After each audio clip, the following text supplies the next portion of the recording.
राम दर्शकों, आइए सुनते हैं पुत्रदा एकादशी की व्रत कथा। युधिष्ठिर ने पूछा, हे भगवान, कृपा करके यह बतलाइए कि पौष शुक्ल एकादशी का क्या नाम है, उसकी विधि क्या है और इसमें कौन से देवता की पूजा की जाती है। भगवान श्री कृष्ण बोले, हे राजन, इस एकादशी का नाम पुत्रदा एकादशी है। इसमें श्री नारायण भगवान की पूजा की जाती है। तीनों लोकों में पुत्रदा एकादशी के व्रत के समान कोई और दूसरा व्रत नहीं है। इसके पुण्य से मनुष्य तपस्वी, विद्वान और लक्ष्मीवान होता है। अब मैं तुमसे इसकी कथा कहता हूँ, ध्यानपूर्वक सुनो। कथा इस प्रकार है।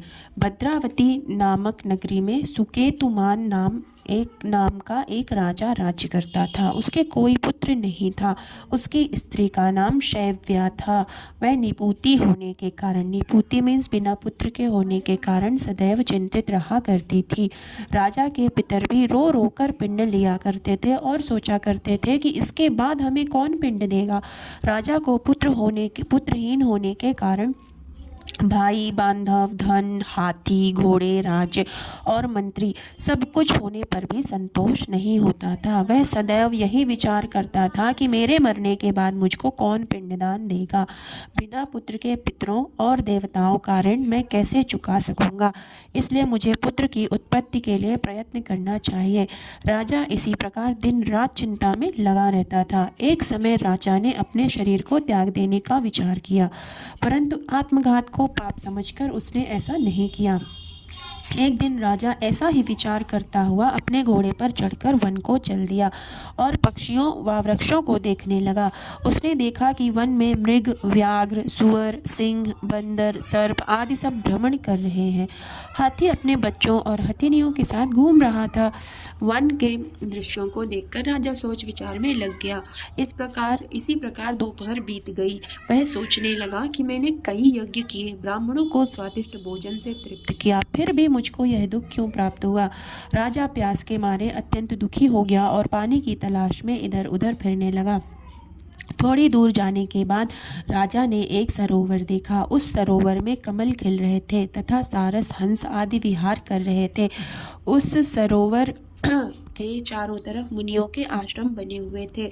उस समय राजा के दाहिने अंग फड़कने लगे। राजा शुभ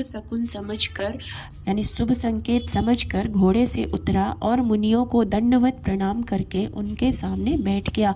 राजा को देखकर मुनियों ने कहा, हे राजन, हम तुमसे अत्यंत प्रसन्न हैं, अपनी इच्छा कहो। राजा ने उनसे पूछा, महाराज, आप कौन हैं और किस लिए यहाँ आए हैं, सो कहिए।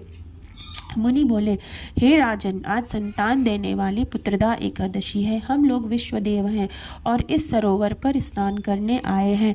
इस पर राजा कहने लगा कि महाराज, मेरे भी कोई संतान नहीं है। यदि आप मुझ पर प्रसन्न हैं तो एक पुत्र का वरदान दीजिए। मुनि बोले, हे राजन, आज पुत्रदा एकादशी है, आप इसका व्रत करें। भगवान की कृपा से अवश्य ही आपके पुत्र होगा। मुनि के वचनों के अनुसार राजा ने एकादशी का व्रत किया और द्वादशी को उसका पारण किया। इसके पश्चात मुनियों को प्रणाम करके राजा अपने महल वापस आ गया। कुछ समय के बाद रानी ने गर्भ धारण किया और 9 महीने के पश्चात उनको एक पुत्र हुआ। वह आगे चलकर अत्यंत शूरवीर, धनवान, यशस्वी और प्रजापालक राजा हुआ। श्री कृष्ण भगवान बोले, हे राजन, पुत्र की प्राप्ति के लिए पुत्रदा एकादशी का व्रत करना चाहिए। जो मनुष्य इस महात्म्य को पढ़ता या सुनता है, उसको अंत में स्वर्ग की प्राप्ति होती है। इस दिन आप गौ के दूध का सागर या फल आदि भी ले सकते हैं और इस प्रकार से आप व्रत कर सकते हैं। व्रत की समाप्ति होती है। जय श्री हरि शरणम।